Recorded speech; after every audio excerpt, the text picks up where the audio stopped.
রাসূল বলেছেন তুমি দাড়ি করো, বসে করো, শুয়ে করো, জিকির করনে ওয়ালা বান্দাদের সাথে ওই ফেরেশতারা মুসাফা করে। কি করে? কথা বলে না কেন? কদরের রাত আপনার জন্য কত বড় নিয়ামত বন্ধু, খেয়াল করেন। কি করে? মুসাফা করে। সকল ফেরেশতা ওই সুবে সাদিক পর্যন্ত বন্ধু তারা বিচরণ করতে থাকে। যখন তাদের বিদায় বেলা হয়, সবাই বন্ধু জিব্রাইলের কাছে একত্রিত হয়। হওয়ার পরে এবার জিব্রাইলকে প্রশ্ন করে বলেন, আল্লাহ রাব্বুল আলামিন আল্লাহর বান্দাদেরকে নিয়ে কি চিন্তা করেছে, মন্তব্য করেছে। এবার জিব্রাইল বলে, রে এই রজনীতে আল্লাহ রাব্বুল আলামিন আল্লাহর বান্দার দিকে 70 বার রহমতের নজরে তাকাইছে। মুসাফা হয়েছে লাইলাতুল কদরের রাত্রিতে। আপনি কেমন করে বুঝবেন ফেরেশতারা, রহমতের ফেরেশতারা আপনার সাথে মুসাফা করেছে? এটা আপনি কেমন করে বুঝবেন? এটা বোঝার উপায় হলো রাসূল আপনাকে আমাকে বুঝিয়ে দিয়েছে। এটা বোঝার উপায় হলো যখন কোনো মানুষ লাইলাতুল কদরের রাত্রিতে, মানে 26 তারিখ দিবাগত রাত্রিতে 27 তারিখে, যখন কোনো মানুষ আমল করতে করতে করতে করতে বন্ধু আল্লাহর দরবারে দুঃখা তুলে যখন দরখাস্ত করবে, দরখাস্ত মোনাজাত করার পরে যদি মনে করেন কারো চোখ দিয়ে বেবে পানি পড়তেছে, তখনই মনে করবেন রহমতের ফেরেশতাদের সাথে ওই আল্লাহর প্রিয় বান্দারা মুসাফা হয়ে গেছে। জোরে জোরে সুবহানাল্লাহ। বন্ধুরে আমার, হযরতে ওমরের পুত্র উবাইদ তিনি কি করলেন? কদরের রাত্রিতে জলযানে ভ্রমণ করতেছেন সমুদ্র। হঠাৎ করে ওনার মুখের মধ্যে একটা ফোঁটা নদীর পানি পড়লো। পানি পড়ার পরে উনি বুঝতে পারলেন যে পানিটা অত্যন্ত মিষ্টি, বেশি ভেরি সুইট। এবার তিনি চিন্তায় পড়ে গেল। বন্ধু, এবার তিনি চিন্তায় পড়ে গেল, এই পানি কেন রে আজকে রাত্রিতে নদীর পানি কেন মিষ্টি মনে হলো? এই কথা বলার পরে তিনি ধীরে ধীরে ধীরে ধীরে বন্ধু কুলে চলে গেলেন, ওই সমুদ্রের পাড়ে চলে গেলেন। সমুদ্রের পাড়ে যাওয়ার পরে বন্ধু চাইয়া দেখলেন গাছপালাগুলো পর্যন্ত সেজদায় পড়ে আছে। কেন রে আজকে নদীর পানি আমার মুখে মিষ্টি মনে হলো? এবং কেন রে গাছপালাগুলো পর্যন্ত তারা কি করতেছে? সেজদায় পড়ে আছে। কেন রে, কেন রে? বন্ধু তল্লাশি করে দেখলেন এই সেজদায় পড়ে থাকার কারণ, পানি বন্ধু, পানি মিষ্টি লাগার কারণ হলো এটা লাইলাতুল কদরের রাত, এই কারণে। কিন্তু বন্ধু মনে রাখবা, এই লাইলাতুল কদরে মা বাবার অবাধ্য সন্তানকে আল্লাহ ক্ষমা করবে না, কোন জাদুকরকে আল্লাহ ক্ষমা করবে না, কোন সুদখোরকে আল্লাহ ক্ষমা করবে না, কোন পরের হক নষ্টকারীকে আল্লাহ ক্ষমা করবে না। বড় ভয়ঙ্কর, সমাজের মধ্যে দুইটা জিনিস বড় ভয়ঙ্কর রূপে রূপান্তরিত হয়েছে। একটা হলো সুদ, আরেকটা হলো পিতা মাতার অবাধ্য হওয়া। ঠিক তো? সবাই বলেন নাই, রাগ করছেন? হ্যাঁ, আল্লাহ বলছে অবিল ওয়ালিদাইনি ইহসানা, মা বাবাকে ভালোবাসো। মরার পরেও ভালোবাসতে পারবা, জিন্দা থাকলেও ভালোবাসতে পারবা। মরার পরে ভালোবাসা হলে মা বাবার জন্য দান সৎকা করো, মিলাদ পড়ো, মসজিদে দান করো, ওই মাহফিলে দান করো, মাহফিল উপস্থিত হও। আর মরার পরে জীবিত থাকলে তো খাওয়াইবেন, পড়াইবেন, যা চাই তা দিবেন সাধ্যের মধ্যে। ঠিক কিনা বলেন? আরো জোরে। রাসূল বললেন হতভাগা সে, হতভাগা সে। কে গো নবী সেই হতভাগা? নবী বললেন যাদের পিতামাতা দুইজন আছে অথবা একজন আছে, তাদেরকে ভালোবেসে যদি জান্নাতি হতে না পারে, তার মতো হতভাগার কেউ হতে পারে না। এই বল্লাগীর যুবক, আমি তোমাদেরকে বলি রে, বাবা যদি টাকা চায় তুমি বিরক্ত হইও না। যদি উল্টা পথে খরচ করে তাহলে তুমি বাবাকে বোঝাবা। তার কারণ হলো একজন এসে নবীজিকে প্রশ্ন করলেন, ইয়া রাসূলুল্লাহ, আমার বাবা আমার সম্পত্তি নিজের মতো করে খরচ করতে চায়। এবার আমার রাসূল বললেন, তোমার সম্পত্তি না শুধু রে, তুমি নিজেও তোমার বাবার সম্পদ। যুবক ভাইরা, তোমরা বুঝতে পারছো নি? কথা বলে না কেন? বুঝতে পারছো নি? আমি তোমাদেরকে বলি যুবক, আমার নবী যখন মেরাজে গেলেন, মেরাজে যাওয়ার পরে জাহান্নামের দিকে নজর দিয়ে চায়া দেখলেন এক একটা মানুষ, এক একটা পেট, এক একটা মানুষের পেট এক একটা ঘরের মতো বড় বড়। জিবরাইলকে প্রশ্ন করলেন, ভাই জিবরাইল, এই ঘরের মতো বড় বড় পেট না মানুষটা কে রে জিবরাইল? এবার জিবরাইল বললেন, ইয়া রাসূলুল্লাহ, এরা হলো দুনিয়ায় আপনার নামদারি সুদখোর উম্মত। এবার আমার রাসূল বললেন, এই বড় পেটের মধ্যে আমি নবী দেখতে পাইলাম শুধু সাপ আর বিচ্ছু দেখা যায়। জোরে জোরে কন্যা নাউজুবিল্লাহ। বন্ধু, সুদ যারা খায়, সুদ যারা দেয়, মধ্যে যারা সাহায্য করে, সবার সমান অপরাধ। রাসূল জানিয়ে দিলেন সুদের 69টা স্তম্ভ। বন্ধুরে আমার, যেই ব্যক্তি সুদের মাধ্যমে 1 টাকা উপার্জন করলো, সেই যেন তার মায়ের সাথে 36 বার বন্ধু জিনা করলো। রাসূল বলেছেন, লা তুকবালু সালাতুম বিগাইরি তুহুর ওয়ালা সাদাকাতুম মিন গুরুর। পবিত্রতা ছাড়া ইবাদত কবুল হয় না, হালাল টাকা না হইলে দান কবুল হয় না। তাহলে আপনাদেরকে আমাকে সচেতন থাকতে হবে কি হবে না? কথা বলেন না কেন? এই ওয়াজটা একটুখানি করলাম। ও বন্ধু, রাসূল বলে দিয়েছেন এমন রোজাদার আমাদের মধ্যে অনেকেই আছে, 4 দিনের বেলা শুধু সে উপাসী রইল, আর কিছু তার নসিবে জুটলো না। রাতের বেলা সে রাত্রি জাগ্রত করলো, এই রাত্রি জাগরণটাই শুধু তার নসিবে জুটলো, দিনে এবং রাতে এক্সট্রা কোনো নিয়ামত তার নসিবে জুটলো না। কারণ কি? সে গালাগালি করেছে, বকাবকি করেছে, সুদ খেয়েছে, পরের হক নষ্ট করেছে, সে কখনোই রোজাদার হতে পারে না। আমি আপনাদেরকে বলে দিই, কেউ যদি রমজান মাসে আপনাকে বকা দেয়, আপনি বলবেন আমি রোজাদার।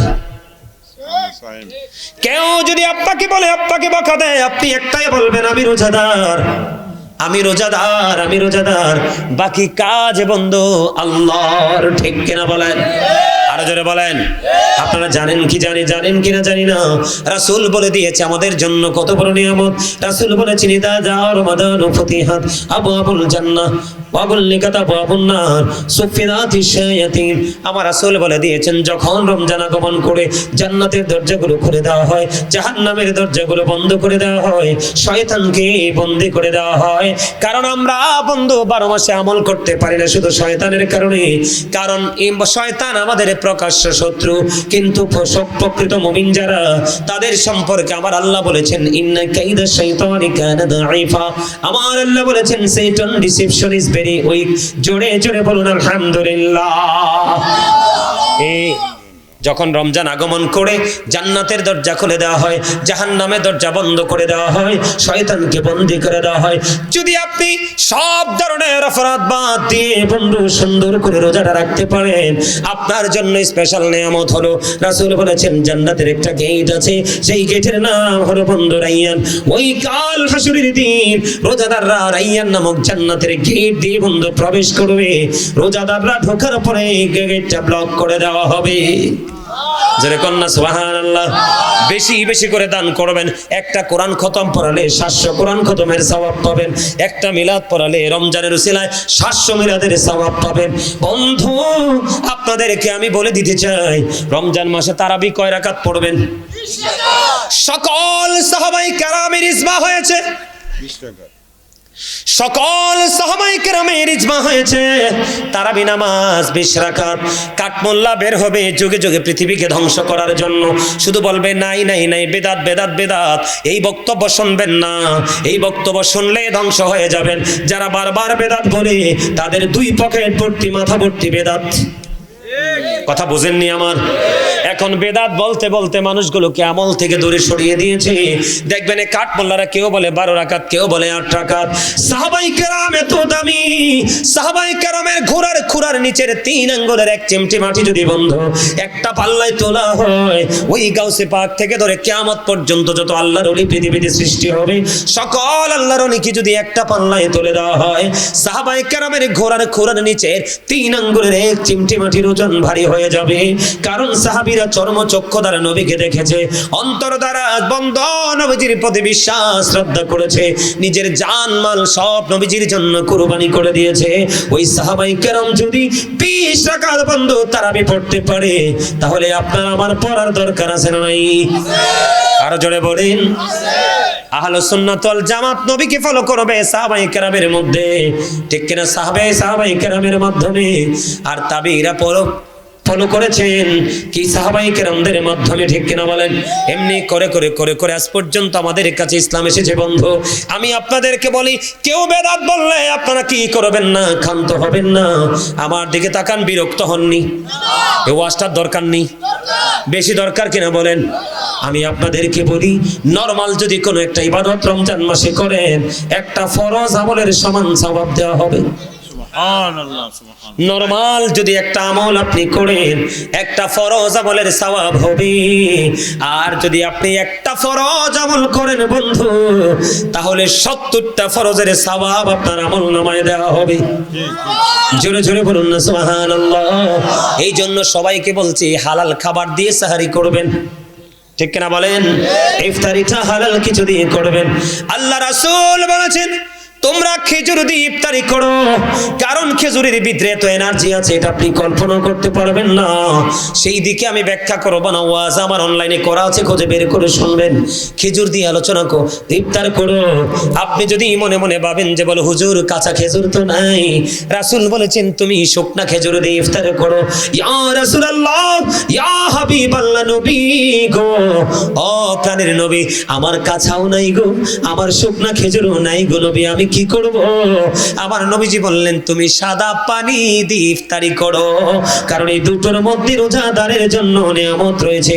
এখন বেশি করে বলছি, এই বর্তমান সময়ে আমরা বাংলাদেশের মানুষ বেশি অসুস্থ, ভেজাল খাইতে খাইতে এখনকার ব্যবসায়ীরা ম্যাক্সিমামই কসাইয়ার চাইতেও জঘন্য।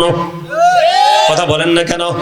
3 দিন 4 দিন 5 দিন বাসি বন্ধু পচা তেল দিয়ে ভাজি খাওয়ায়। এই জন্য আমি আপনাদের সবাইকে বলবো আমরা আমার রাসূলকে ফলো করব। খেজুর তো দাম বাড়িয়ে দিবে, আমাদের দেশের মানুষের চরিত্রটাই এমন, বলে হুজুর আমি খেজুর কিনতে পারি না, কি করব? আপনি নরমাল সাদা পানি দিয়ে আপনি ইফতারিটা করবেন, আগে পানি মুখে দিবেন। ও বন্ধু, তাহলে আমরা কি পাইলাম? নবীজির কাছ থেকে একটা শিক্ষা পাইলাম। তবে ইফতারিটা বন্ধু যথা সময়ে করবেন। জোরে জোরে কোন সুবহানাল্লাহ। জি, কথা কি বুঝতে পারছেন? আমার কথা বুঝতে পারছেন নি? রমজানের শেষের দিকে আপনারা ইতিকাফ করবেন। কি করবেন? যেই মসজিদে জামাত হয় ওই মসজিদে বন্ধু ইতিকাফ করতে হবে। কথা কি বুঝতে পারছেন? পুরুষরা মসজিদে করবে আর নারীরা পর্দাটা নিয়ে ঘরে করবে, তাদেরকে আলাদাভাবে সার্ভিস দিবেন।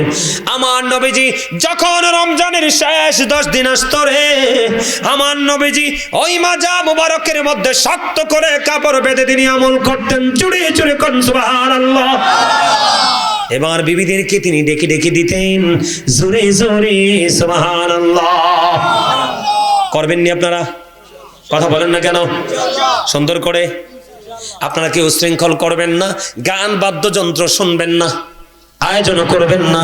এই মোবাইলের মাধ্যমে কিন্তু গান বাদ্যযন্ত্র শোনা যায় কি যায় না? আমি আপনাদেরকে এই কথাটা একটু বলবো কিনা? রাসূল বলে দিয়েছেন কিয়ামতের পূর্বক্ষণে এক শ্রেণীর মানুষের চেহারা বিকৃত হয়ে যাবে, মাটির মধ্যে তাকে গ্রথিতকরণ করা হবে। ইয়া রাসূলুল্লাহ, নবী কেন গো? কারণ তাদের দোষ হলো কোনটা বন্ধু? জঘন্য দোষ। আমি আপনাদেরকে আগেই বলে দেই, দোষগুলো পড়ে বলি। রাসূল বলেছেন মাঠে পানি দিলে যেমনি ফসল তৈরি হয়, তেমনি ভাবে নোংরা মিউজিক যুক্ত করে, নোংরা শব্দ দ্বারা যেই গান বাজানো হয়, ওই গান দ্বারা মানুষের মনের ঘরে নোংরামি তৈরি হয়। বলছে কে? আল্লাহর প্রিয় হাবিব সরকারে মদিনা। নবীজি বলেছেন গানের আসরে যাওয়া পাপী লোকের কাজ, কান দিয়ে মন দিয়ে গান শোনা ফাসিকদের কাজ। আর গান শোনার পরে যে বলে ও ফ্যান্টাস্টিক, অনেক বলে কে বলে না? তার মানে গান শোনার পরে সে কি পাইছে? মজা পাইছে। নবীজি বললেন গান শোনার পরে যে ব্যক্তি গান থেকে মজা নয় সে যেন কুফরি করলো। ওই যে চেহারাটা বিকৃত হয়ে যাবে, মাটির মধ্যে গ্রথিতকরণ করা হবে। এইটা কেন রে? রাসূল বলে দিয়েছে, আমার দিকে তাকান, রাসূল বলে দিয়েছে এটার কারণ হলো বন্ধু, এটার কারণ হলো অন্যরকম একটা কারণ। রাসূল বলে দিয়েছেন তারা কি করবে? রাসূলকে প্রশ্ন করা হলো ইয়া রাসূলুল্লাহ, তারা কি তাওহীদ মানবে না? রাসূল বললেন মানবে। তারা কি রিসালাত মানবে না? রাসূল বললেন তারা মানবে। রাসূল আরো বলেছেন তারা আল্লাহ মানবে, রাসূল মানবে, আরো মানবে। কি মানবে? ওয়া ইয়াসুমুন ওয়া ইয়াহুজ্জুন ওয়া ইউসাল্লুন, তারা নামাজ পড়বে, রোজা করবে, হজ করবে, তারপরেও কি তাদের এই সাজাটা বহাল থাকবে? হ্যাঁ, তারপরেও তাদের এই সাজাটা বহাল থাকবে। তার কারণ কি? তারা মদ গাঁজার আসর বসাবে, অসৎ শব্দ দ্বারা গানের আয়োজন করবে। মামা বুঝে নাই, বুঝে নাই, বিরক্ত হয়ে গেছে? হ্যাঁ, বিরক্ত হয়েছেন না? শেষ করে দিব? তা আপনারা জি বললেন না কেন? কথাটা বুঝেন আপনারা। রাসূল কি বলছেন? হাদিস শরীফ তো, আমার বানানো কথা নয়। তার মানে লোকটা আল্লাহও মানবে, রাসূলও নামাজও হজও রোজাও রাখবে, সব করবে। তারপরেও কি রাসূল তার সাজাটা বহাল থাকবে? নবী বললেন হ্যাঁ। কেন গো নবী? কারণ সে তার মহল্লায় বা কোথাও গানের আসর বসাবে, ওই গানের আসরে মদ গাঁজা খাওয়া হবে। আছে না নাই? এই বছর অনেক জায়গায় দেখেছি এত বিরক্ত শৃঙ্খল ভাবে গান বাদ্যযন্ত্রের আয়োজন করেছে, নারী পুরুষ দেদারসে মিলেছে। আপনি নামাজ পড়ার পরে যদি বন্ধ অন্যায়গুলো ছাড়তে না পারেন, তাহলে আপনি কখনোই নামাজি হতে পারলেন না। কারণ সূরা আনকাবুতের মধ্যে আমার আল্লাহ বলেছেন, ইন্না সলাতা তানহা আনিল ফাহশাই ওয়াল মুনকার, নামাজ মানুষকে খারাপ কাজ থেকে বাঁচিয়ে রাখে। গান বাদ্যযন্ত্র মানুষের মধ্যে নোংরামি তৈরি করে, আর এই নোংরামি তৈরি থেকে মানুষ ফিজিক্যাল বন্ধ নোংরামি শুরু করে।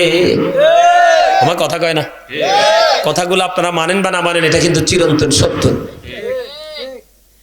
যে নামাজ পড়বে, নামাজ পড়ার পরেও কিন্তু সে এই অন্যায় করতে পারে না। কারণ আল্লাহ বলেছে নামাজ মানুষকে খারাপ কাজ থেকে বাঁচায় রাখবে। যে নামাজ পড়ার পর অন্যায় করে সে নামাজি হতে পারলো না। মসজিদে পড়লে আজান সবার আগে যায়, নামাজ শেষে বাইরে এসে সুদের টাকা খায়। নামাজে হইল না রে তোর, নামাজের লইলি না খবর।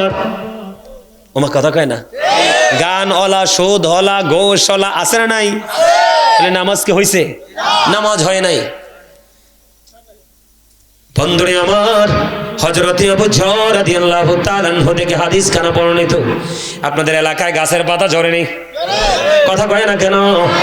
আমার নবীজি বললেন, শীতের দিনে রাসূল বের হলো, বের হওয়ার পরে নবীজি চাইয়া দেখলেন গাছের পাতাগুলো বন্ধু বিরামহীন ভাবে ঝরে ঝরে পড়ে।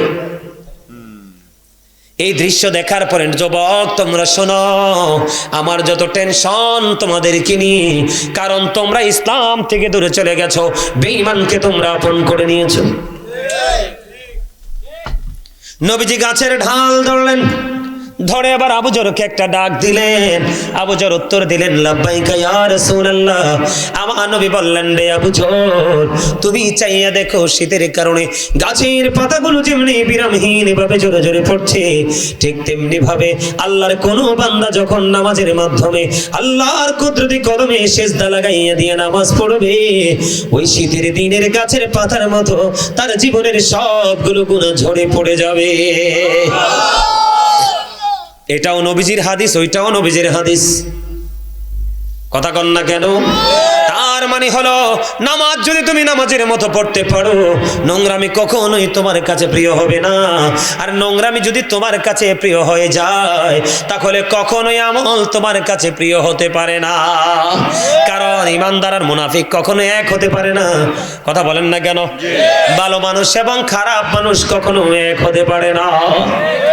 আমার কথা কন না, বুঝেন না? আমার কথা বুঝতে পারছেন? আরো জোরে।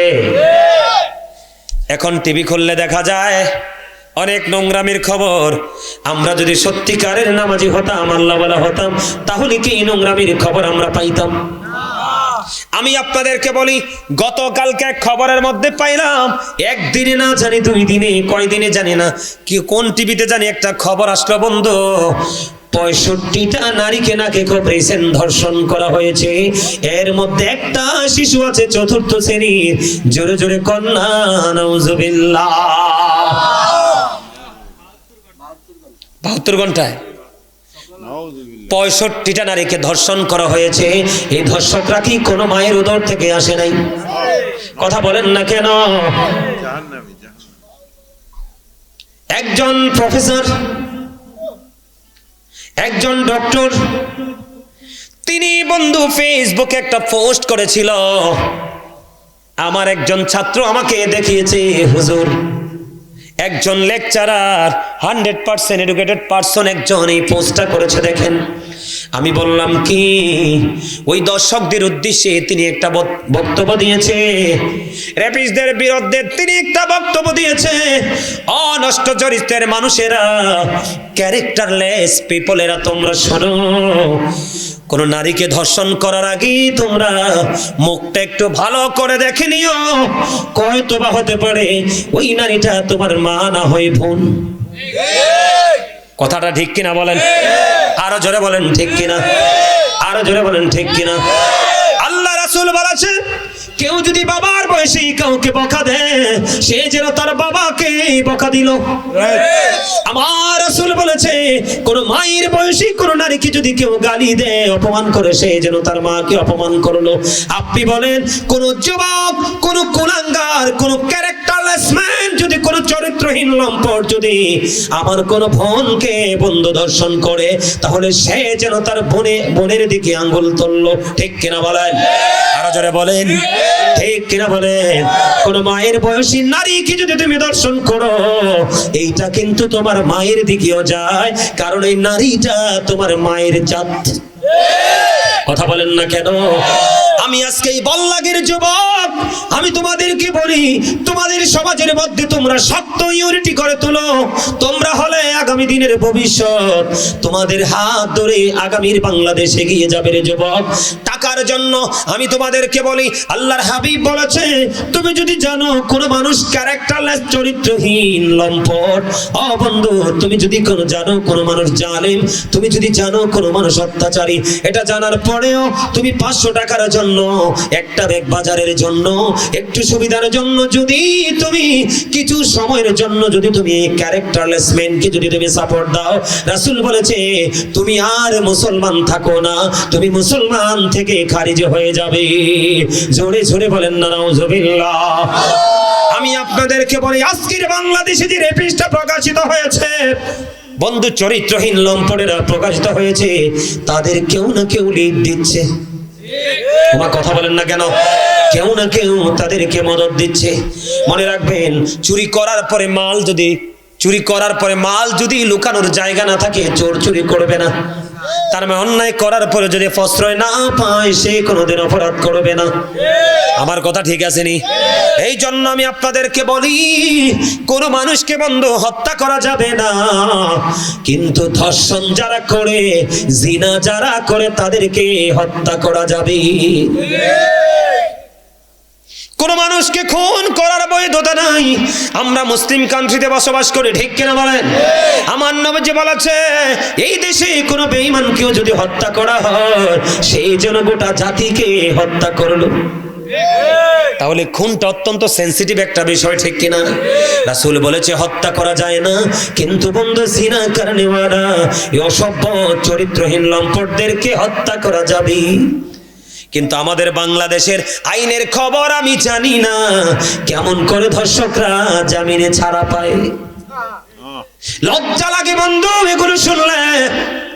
আপনি মনে করেন না ঢাকায় হইছে, কুমিল্লা হইতে দেরি নাই। আমাদের কুমিল্লায় তনু হত্যা হয়েছে কিনা? ক্যান্টনমেন্ট এলাকায় তার চুলগুলো পর্যন্ত দর্শকরা ছিঁড়ে ছিঁড়ে তুলে নিয়েছে।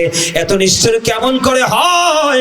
ও বন্ধু ফেনী সোনাগাজীতে নুসরাতরে কেমন নির্মম ভাবে বন্ধু চলছে দিয়েছে ওই ধর্ষকেরা।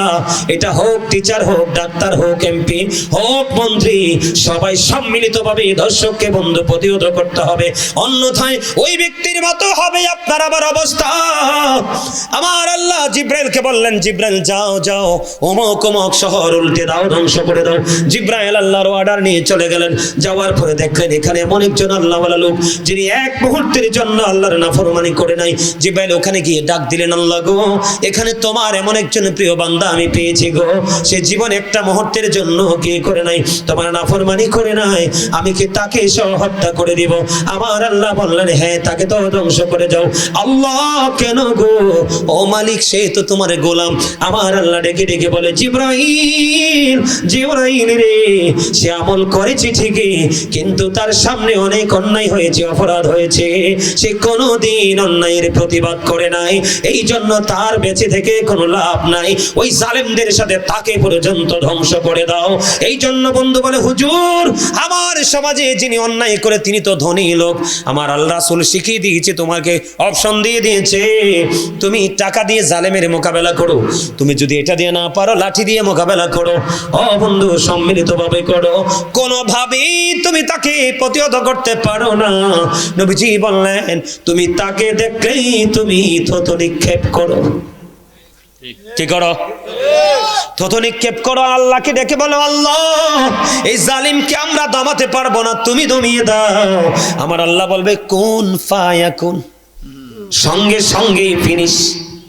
বুঝতে পারছেন নি? কিন্তু এড়িয়ে যাওয়া যাবে না, তার সাথে বন্ধু কোনো প্রেমের বন্ধন তৈরি করা যাবে না। আপনারা কি বিরক্ত হয়ে গেছেন নাকি খবরগুলো ভালো লাগে? আর জোরে বলেন ভালো লাগে কিনা? বন্ধু আমার দিকে তাকান, বাংলাদেশে দুইটা নোংরা কাজ বেশি প্রচলিত হয়। একটা হলো বন্ধু জিনা, আর একটা হলো বলৎকার। কথা বলেন না কেন? আরো জোরে বলেন না কেন? সমকামিতা আছে না নাই? কথা বলেন না কেন? লজ্জাস্থানের পিছনের দিক থেকে লজ্জাস্থান যৌন চাহিদা মেটানো, এটাই বন্ধু। এটা তো ছিল লূত আলাইহিস সালামের জামানায়, এটা তো আখিরি নবীর জামানায় আসার কথা না। আল্লামা ইবনে হাজার আসকালানি হাসান ইবনে জাকওয়ান থেকে তিনি বর্ণনা করেছেন, তোমরা ধনীদের সন্তানের সাথে মেলামেশা করিও না। কি করিও না? কথা বলে না। ওমা আপনারা কি আমার কথা বোঝেন না? আমি ছেড়ে দিচ্ছি, বিরক্ত হইন না, এখনই ছেড়ে দিচ্ছি। আমার বন্ধু তিনি বলেছেন, তোমরা ধনীদের সন্তানের সাথে ওঠা বসা মেলামেশা করিও না। ধনীদের সন্তানের সাথে তোমরা কি করিও না? কমিউনিকেশন রেখো না। কেন গো, কেন গো? ও বন্ধু, নারীরা যেমন ফিতনা, ও বন্ধু ঠিক মহিলাদের মতো ফিতনা হলো সমাজে ধনীদের সন্তান। কথা বোঝেন না কেন? বোঝা বুঝতেননি? কারণ the man is rich but characterless. লোকটা ধনী কিন্তু চরিত্রহীন, বুঝে নেবেন option. The man is poor but honest. কোনটা নেবেন? লোকটা গরিব কিন্তু সৎ। Honest is the best policy. সততাই সর্বোত্তম পন্থা। যুগে যুগে যুগে যুগে যত নবী রাসূল এসেছে, সকল নবী রাসূলের জামানায় গরিবরাই নবীদের প্রতি বেশি শ্রদ্ধা বিশ্বাস ঈমান এনেছে আগে। এই জন্য আমার নবী যখন জানে বিশাল একটা দল সর্বপ্রথম আমার নবীর সাথে জান্নাতে ঢুকবে, এইটা হলো পৃথিবীর গরিব মানুষের দল।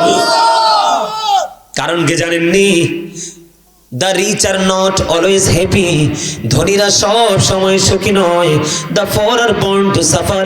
গরিবরা জন্ম গ্রহণ করেছে দুঃখ ভোগের জন্য। আপনার সমাজ বলেন, আমার সমাজ বলেন, ও বন্ধু যেই কোনো জেলা বলেন, যেই কোনো ইউনিয়ন বলেন, আপনার গরিবরা যত সাফার করছে, যত যন্ত্রণা ভোগ করছে, সবগুলো কিন্তু সমাজের ধনী লোকের কারণে। জামাল কিতা করতাম রে, সারে দিতাম নে মাইকটা। এটি তো কথাই কয় না রে। কইব মনোযোগ দিয়ে শুনে। আমার কথা কি আপনারা বুঝেন? বুঝলে আওয়াজ দেন না কেন? বলে সাফারটা কেমন করে বলেন? গরিবের বাড়ির আঙ্গিনায় বেড়া কাটা ধনীদের কাজ। দেজাল লাগিয়ে গরিবের সম্পদ করে নিয়ে আসা ধনী লোকের কাজ। সুদের টাকা সমাজের মধ্যে ছড়িয়ে দেওয়া, এটাও বড় লোকের কাজ। কথা বলেন না কেন? ও বন্ধু, একজন এমপি হবে, একজন মন্ত্রী হবে, একজন এসপি হবে, একজন ডিসি হবে, এর মধ্যে একজন টেরর লাগবে, মানে সন্ত্রাস লাগবে। কথা বলেন না কেন? সন্ত্রাস লাগবে। এখন সন্ত্রাসীর কাজ হলো তার মন চাই শুধু জিনা করতে। আমি আপনাকে সব ধরনের সহযোগিতা করব, কিন্তু আমাকে সুযোগ করে দিবে ওই মেয়েটাকে আমি পছন্দ করি, তার সাথে আমি অবৈধ সম্পর্ক করব। এখন এমপি হওয়ার জন্য ওই গরুর বড়লোককে কি করলো? ডোনেশন দিয়ে দিল। গরিব তো মুখ চক্ষু লজ্জায় সমাজে বাঁচতে পারবে না, মুখটাও দেখায় না, আত্মহত্যা করে মারা যায়। ঠিক কিনা বলেন? কার কারণে? আপনি চাইয়া দেখেন, আমার রাসূল বলেছে পৃথিবীর বুকে কেউ যদি 1 বিঘা পরিমাণ জায়গা জোর করে কারো কাছ থেকে দখল করো, তোমাকে কাল হাসরের দিন আমার আল্লাহ 7টা পৃথিবী তোমার গলায় মালা বানায়া ঝুলিয়ে দেওয়া হবে। এটা বহন করে করে তোমাকে চলতে হবে। লা ইয়ামুতু, মরতে পারবা না। People will not die that day, সেদিন মরতে পারবা না। ফিহা ওয়ালা ইয়াহিয়া, people will not be able to live that day, সেদিন মানুষ বাঁচতেও পারবে না। আল্লাহ বলেছেন, ও বল্লাগির যুবক, আল্লাহ বলেছেন, ওমা হুমান হাবি গায়বিন, people will not be able to escape that day, সেদিন মানুষ সেখান থেকে পালাইতেও পারবে না।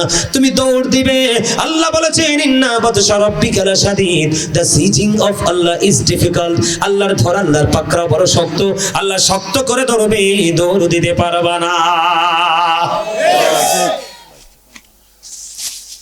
ওয়াজ বুঝেননি? আমার জীবনে জেহেনে যাই, আমি আর দ্বিতীয়বার ওয়াজে যাই না। যাই না, এই কারণে আমি একদিনে ভালো করে আলোচনা করে আসি, বুঝাই আসি। এই ওয়াজ যদি বুদ্ধিমান হয় চিরজীবন স্মরণ রাখবে, আর স্টুপিড হলে কোনো লাভ নাই। ঠিক না? ঠিক। আরো জোরে, আরো জোরে, আরো জোরে, আরো জোরে। দিদি পান তোলে দে মাঝি হেলা করিস না, দে দে পান তোলে দে মাঝি হেলা করিস না, ছেড়ে দে নৌকায় আমি যাব মদিনা, ছেড়ে দে নৌকায় আমি যাব মদিনা। তোমার স্পিকারের আওয়াজটা মজা হয় না, গজল গাইতে লাগলে একটু ইকোটা বাড়াই দিবা। হ্যাঁ হ্যাঁ, আমি তো একবারে কাছে সেই জন্য বলতেছি, কারণ আমি আসার সময় আমি এটা অনুভব করছি যে দূরে আওয়াজটা যায় না, এই জন্য আমি একদম কাছে থেকে ওয়াজ করি। দেখেন না এইভাবে বাঁকা হইয়া, কিন্তু আমার ওয়াজ করার কথা ছিল এইভাবে, কিন্তু আমি এইভাবে ওয়াজ করতেছি যেন বুঝতে পারে বাড়ির মানুষও। থাক, কিছু কইেন না। এখন যদি কিছু কন, কমিটি তার হাদিয়া কম দিব। এটা তার দোষ না তো, আপনারা ঠান্ডা মাথায় কথা বুঝেন। এটা দোষ হচ্ছে কর্তৃপক্ষের। এই আমার দিকে তাকান, আমি 5 পাস করছি, আমি কথা বলবো 5 পাস হলার মতো। এটা কি এর দোষ? মেশিনের পাওয়ার এইটুকু, মেশিনের পাওয়ার এইটুকু, এটা হে বানাই দিবি কোত্থেকে?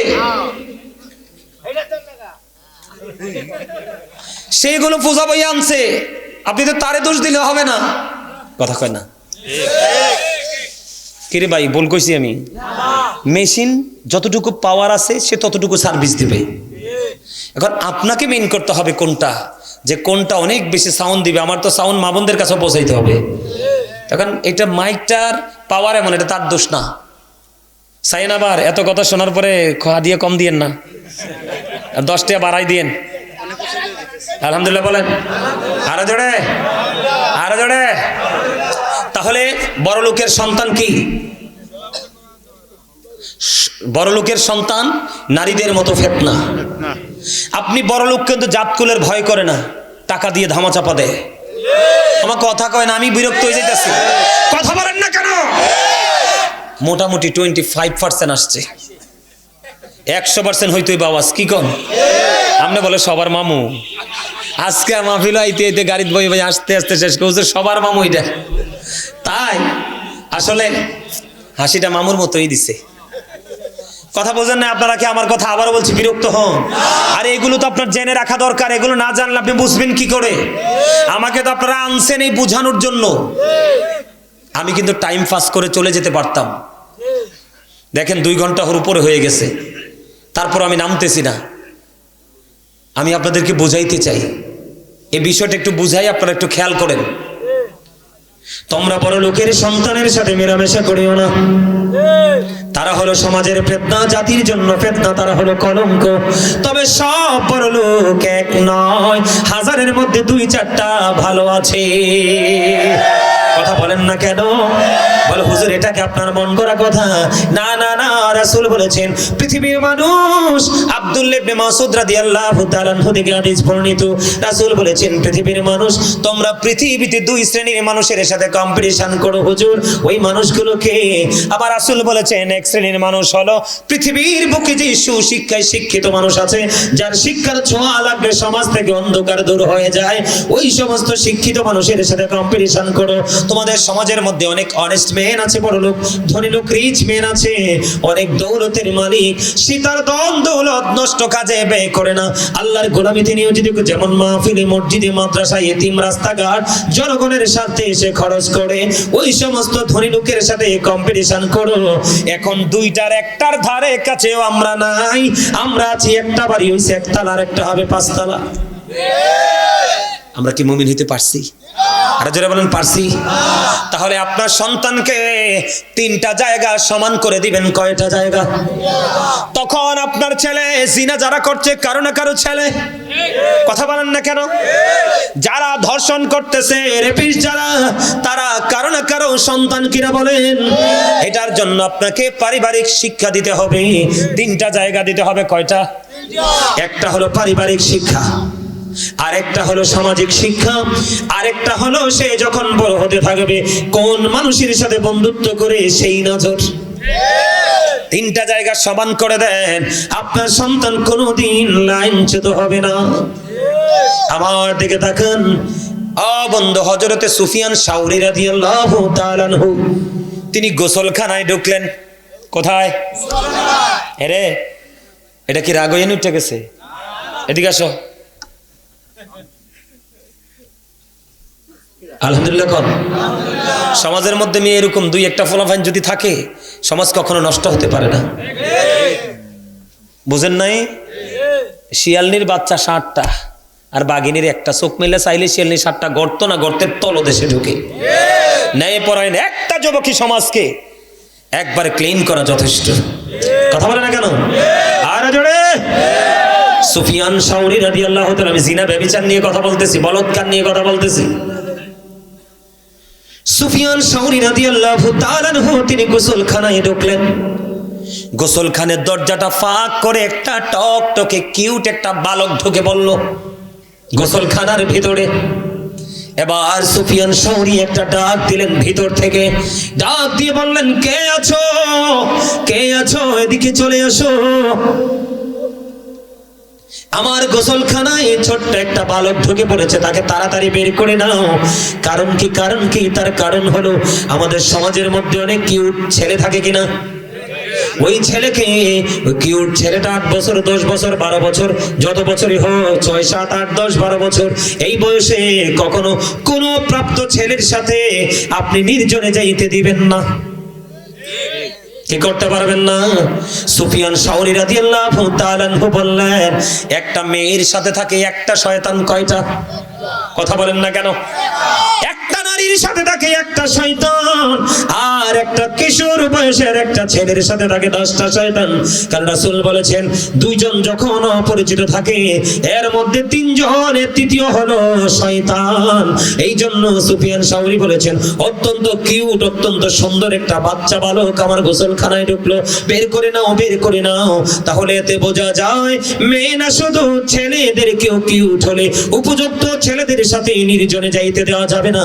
আমার রাসূল আবু সাঈদ খুদরি রাদিয়াল্লাহু তাআলা আনহু থেকে হাদিস খানা বর্ণিত, তিনি বললেন, আপনার আমার প্রাণের রাসূল বললেন, তোমরা একজন নারী আর একজন নারীর লজ্জাস্থানের দিকে তাকায়ও না, একটা পুরুষ আর একটা পুরুষের লজ্জাস্থানের দিকে তাকায়ও না।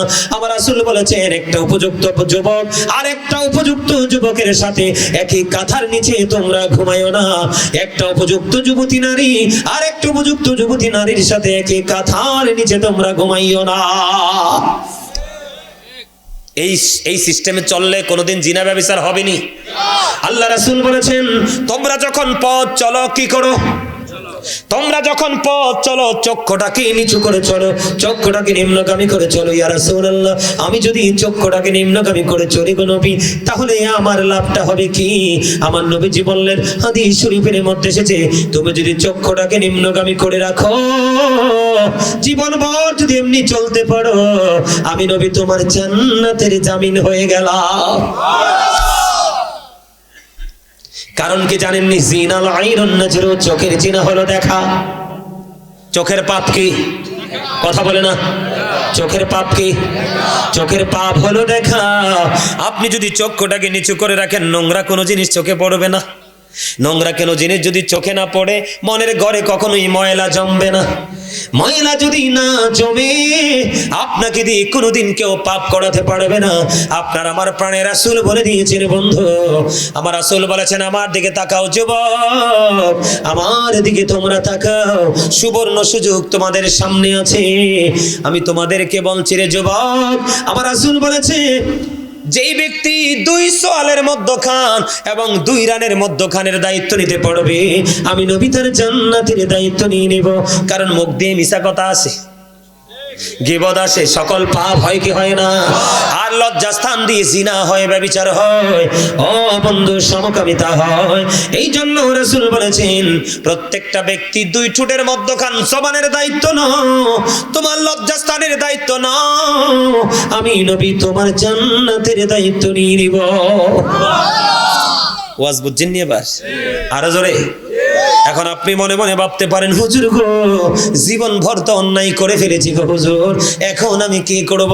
আমার নবী বলেছেন, উম্মত, আমি তো তোমাদের নবী রাহমাতাল লিল আলামিন, মদিনার কামলিওয়ালা ইমামুল মুরসালিন, আমার উম্মত গুলোর জন্য স্পেসিফিক ভাবে ক্ষমার দরজা ওপেনিং করা আছে।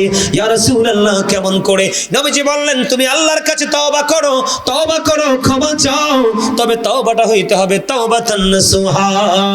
আমার রাসূল বলেছেন, তওবা করে আল্লাহর কাছে ক্ষমা চাও, ক্ষমা চাইতে গিয়ে যদি তোমার চোখ থেকে মাছের মাথার সমপরিমাণ একটা ফোঁটা চোখের পানি যদি বের হয়ে আসে, তোমার জন্য জাহান্নামের আগুন হারাম হয়ে যাবে, জান্নাত তোমার জন্য বরাদ্দ হয়ে যাবে। এই কন্ডিশন মানতে পারলে লাভ হবে না লস হবে? আমাদের দেশে এইডস রোগ আছে না, এইডস হয় কিনা হয় না? এই এইডস রোগ ওই ব্যক্তিদের হবে যারা জিনা ব্যভিচারের শেষে লিপ্ত হবে। নাউজুবিল্লাহ বলেন না কেন? কারণ লূত আলাইহিস সালামের জামানায় ছিল, এটা আখির নবীর উম্মতের জামানায় থাকার কথা না। এটার জন্য বাবা মারও দোষ আছে। ওমা কথা কয় না? বাবা মার দোষ আছে না? আপনি তো বোকা কেন? আল্লাহ রাসূল বলছে 7 বছরের বাচ্চাকে নামাজের জন্য তাগিদ দাও, 10 বছর হলে বিছানা আলাদা করে দাও। এখন 10 বছরে যদি বাচ্চার বিছানা আলাদা করতে হয়, তাহলে বোঝা যাবে এখানে কিছু একটা আছে। আমার কথা কয় না? এখন ফলা মাস্টার্স করে, ফলার বিয়ে করায় না। কে? ছেলে মাস্টার্সে করে, ছেলের বিয়ে করে না। কি হয়েছে? সে তো গ্রাজুয়েশন করতেছে, তারপরে বিয়ে করাবো। এর মধ্যে তো অনেক নারীর ইজ্জত নষ্ট করে ফেলবে। কথা বলেন না কেন? আপনি বোঝেন না কেন? আপনি না পুরুষ। আজকে এই ধরনের ছেলেরাই তো রাস্তাঘাটে অসহায় নারীদেরকে কি করতেছে, হায়নার মতো তাদের উপর ঝাঁপিয়ে পড়তেছে। ঠিক কিনা বলেন? ছেলে উপযুক্ত হলে বিয়ে দিয়ে দিবেন। বিয়ে করলে আমি তো এখনো পড়ি, আমার পড়ার তো শেষ হয় না। তারপর তো বাচ্চা বড় হয়ে গেছে। কয়দিন আগে আমার বড় ভাইয়ের মেয়ে বিয়ে দিছি, জামাই চলে আসছে, তার মানে আমি শ্বশুর হয়ে গেছি। এখনো তো পড়া বন্ধ হয় নাই। বিয়ে করলে কি পড়া আটকায় যায়? আরে বিয়ে করলে কি চাকরি থেমে যায়? বিয়ের পরে দেখেন বরকত আরো বাড়বে যদি নিয়তটা সহি থাকে। কারণ ইন্নামাল আমালু বিন্নিয়াত। আপনি যদি বিয়ে করেন বড় লোক যাব শ্বশুর বাড়ি দেখে যৌতুকের আশায়, একবারে কালো খাইবেন, কুলু খাইবেন। কথা বলেন না কেন? আরে জোরে ভুল কইছি। ফুলা 5টা করে বিয়ে সময় নেকটারও বিয়ে দেন না, চাকরি করব, এমন বলদ হয়নি। মানুষের জীবনীকে টাকা, কাপড়, ভাতে সব। আরো জোরে বলেন না। বিশেষ করে মেয়েরা, এই মেয়ে আগের যুগের মেয়েরা 20-30 বছরে আমরা বুড়া চাচি দাদিরা যা বোঝেন, এখনকার মেয়েরা 8-10 বছরে তা বুঝে। কথা বলেন না কেন? আপনি শিক্ষায় অর্জন করার জন্য মেয়েকে ঘরে রাখেন না। সময় হলে ভালো পাত্র দেখে বিয়ে দিয়ে দিবেন, তবে টালটু পাল্টুর কাছে দিয়েন না। আল্লাহ রাসূল বলছে, রূপ ধন সবই দেখবা, তবে ছেলের ক্ষেত্রে এবং মেয়ের ক্ষেত্রে উভয়ের ক্ষেত্রে ধর্ম ধন আছে কিনা দেখবা। যদি ধর্মধনের ধনী হয়, মেয়েটাকে ছেলের হাতে তুলে দিবা। আর যদি ধর্মধনের ধনী হয়, তোমার ছেলের জন্য ধার্মিক মেয়েটা বউ করে ঘরে তুলে নিবা, যদি এটা কান কাটা বাদী দাসীও হয়। আল্লাহওয়ালা কান কাটা বাদী দাসী অনেক বেটার বেয়াদব সুন্দরী ছেলে এবং মেয়ের চাইতে। তাহলে আমার কথা কি বুঝতে পারছেন? সামনে রমজান মাস আসতেছে, সুবর্ণ সুযোগ। আমরা আর কি করব না, বিলম্ব করব না। আমরা সাহারি খাবো, রোজা রাখবো, ইফতার করবো, কারো গীবত করব না, কাউকে গালি দিব না, কাউকে বকা দিব না। আমরা নিবিড় ভাবে আমরা আমাদের আমল কি করব, বেশি বেশি করে করব। তবে একটা আমল বেশি করে করব। রাসূল বলেছেন, পৃথিবীর অবস্থা যখন ইসলামের প্রতিকূলে চলে যাবে, তোমরা তোমাদের বিশেষ প্রয়োজন ছাড়া ঘর থেকে বের হইও না। অকারণে ঘর থেকে বের হয়ে সময় দিয়েন না। একটু পড়াশোনা করবেন। রাসূল বলেছেন, কেউ যদি 1 ঘন্টা বা কিছু সময় পড়াশোনার মধ্যে, দিনের শিক্ষা অর্জনের মধ্যে নিজেকে নিয়োজিত রাখে, সে যেন সারা রাত ইবাদতের মধ্যেই রইল। কেউ যদি একদিন দিনের শিক্ষা অর্জন করার মধ্যে নিজেকে নিয়োজিত রাখে, সে 3 মাস রোজা রাখার সমান সওয়াব তার আমলনামায় ঢুকলো। সম্মানিত উপস্থিতি, আবার যদি নতুন কোথাও দেখা হয়, নতুন বিষয় নিয়ে হাজির হয়ে যাব। আলোচনা অনেক হয়ে গেছে, 2 ঘন্টার উপর আলোচনা হয়ে গেছে। সম্মানিত উপস্থিতি, আপনারা কি নবীজিকে দাঁড়ায় সালাম দেন? আমি নবীজিকে একটু দাঁড়ায় সালাম দিব। সালাম দেওয়ার পরে বসবো মোনাজাতের আগে। আজকের মাহফিলে আমাকে যিনি ইনভাইট করেছেন, প্রফেসর ইমান হোসেন, উনি আজকে আপনাদের সামনে সমাপনী বক্তব্য দিবে। আপনারা একটু কথা শুনবেন। চলে যাবেন না থাকবেন? আরো জোরে বলেন, থাকবে? ঠিক আছে। আমার আল্লাহ আল্লাহ আল্লাহ লা ইলাহা ইল্লাহু আল্লাহ আল্লাহ আল্লাহ লা ইলাহা ইল্লাহু। শ্বশুর নবীজি সোনার মদিনায়, আসুন সবাই দাঁড়াইয়া সালাম জানাই নবীজি। লা ইলাহা লা ইলাহা ইল্লাল্লাহু ইয়া নবী সালাম আলাইকা ইয়া রাসূল।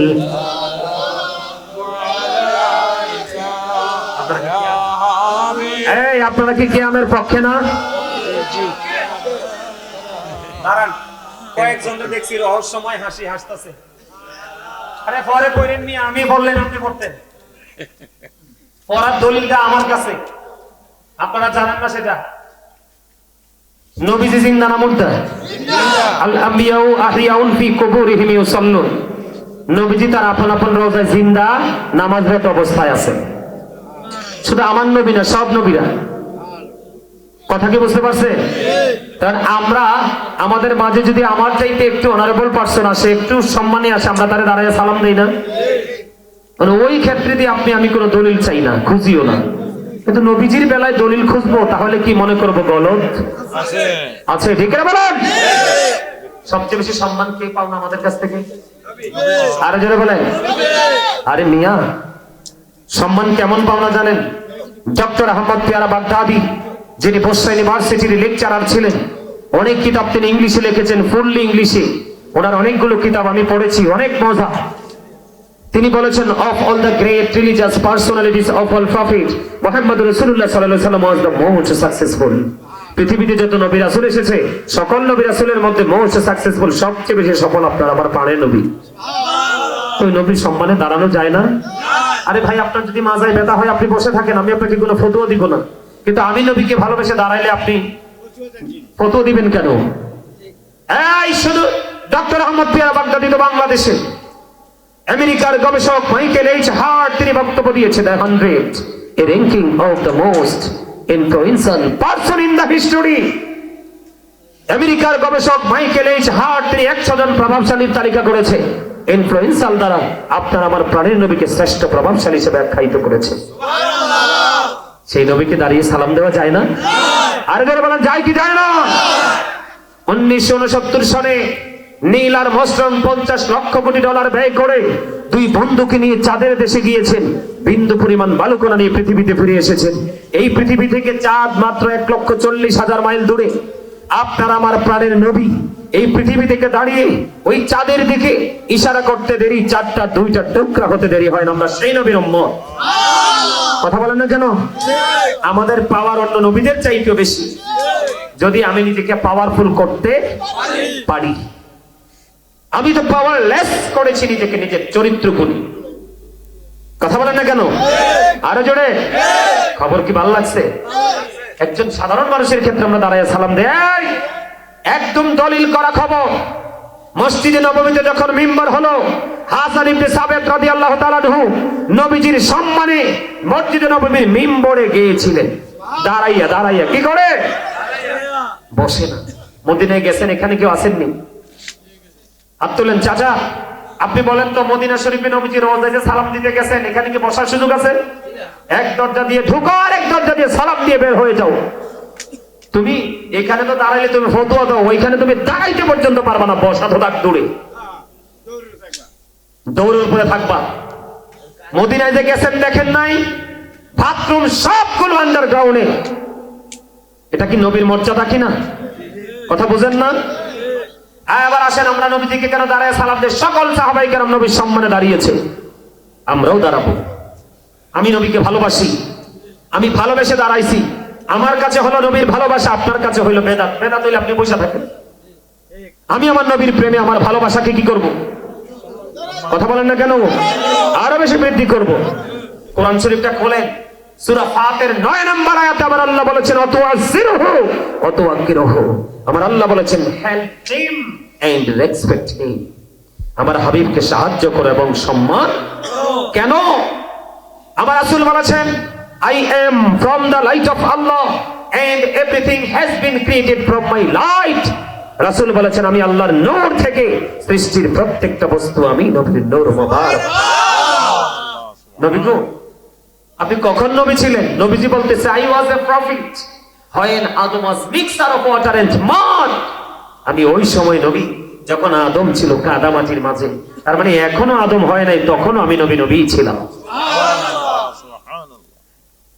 তাফসীরে রুহুল বায়ান 3য় খণ্ড 543 পৃষ্ঠা উল্লেখ রয়েছে। আপনার আমার প্রাণের নবী জিব্রাইলকে প্রশ্ন করলো, জিব্রাইল তোমার বয়স কত? কও। জিব্রাইল কয়, নবী গো, আমার বয়স কত বলতে পারবো না, একটা ঘটনা বলতে পারবো। বলো না ঘটনাটা কি? নবী জানে কিন্তু জানে, এই জন্য বলতেছে ঘটনাটা কি বলো। ইয়া রাসূলুল্লাহ, আমি 4th আসমান মতান্তরে 7ম আসমান একটা তারা ওঠা অবস্থা দেখছি 70,000 বছর। আবার যখন এটা ডুবে যাইতো ডুবন্ত অবস্থা দেখেছি 70,000 বছর। এই তারকাটাকে আমি আমার জীবনে 72,000 বার দেখেছি। আমার রাসূল বললেন, আল্লাহর ইজ্জতের কসম করে বলছি, তারাটাই ছিলাম আমি নবী। তাহলে সেই নবী পাই আমরা দামি না কম দামি? Allah is all in all, follow his law and light for eternal success. Allah সব, কিন্তু ফলো করতে হবে ল এন্ড লাইট, কোরআন এবং রাসূল। ঠিক কিনা বলেন? আল্লাহ এবং আল্লাহর হাবিবকে। আপনি শুধু আল্লাহকে ফলো করে সফল হতে পারবেন না। আল্লাহ বলে দিয়েছেন, তুমি কোরআন বুঝতে হলে রাসূলকে লাগবে, হাদিস বুঝতে হলে রাসূলকে লাগবে। শিক্ষক ছাড়া তোমার মেমোরি থেকে মেমোরাইজ করা সম্ভব না। কথা বলে না কেন? আরে জোরে খারাপ লাগতেছে? আমি আমার নবী সম্পর্কে দাঁড়াইয়া বলতেই থাকবো, আমার কাছে ভালোই লাগবে, কারণ আমার নবীর প্রেম হলো সবচেয়ে বেশি মধুর। আরে জোরে, আরে জোরে। सबसे औला हमारा नबी, सबसे पाला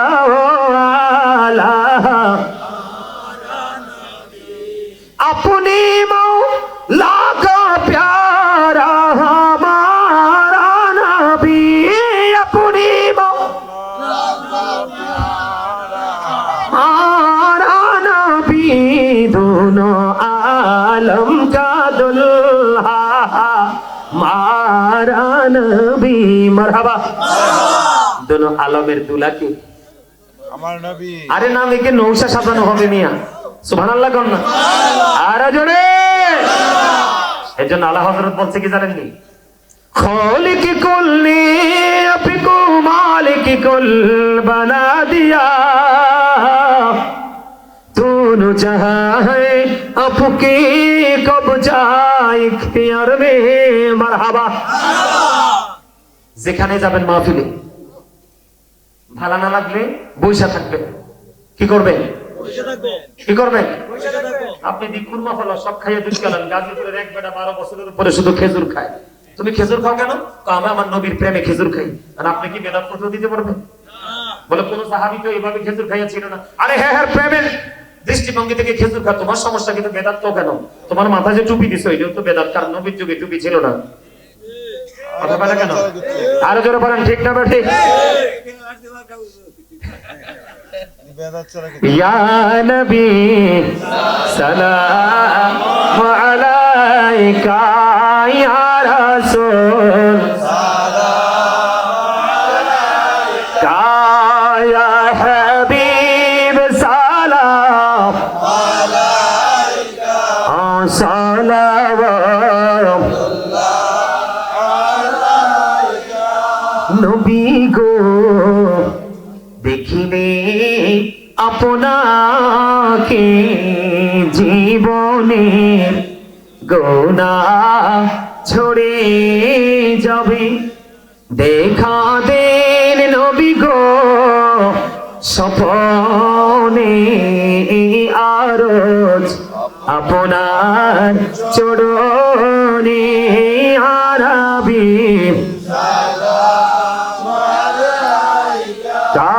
ইয়া রাসূল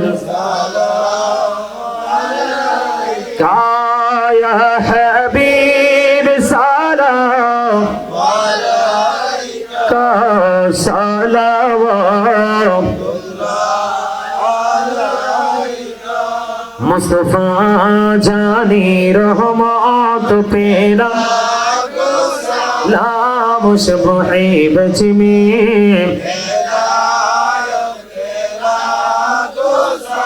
गौसल आजम इमाम तो कामनो का जलवाए शानी कुदरत पेला नाम मुस्तफा जानी रहमत पेला लाम शमहे बजमी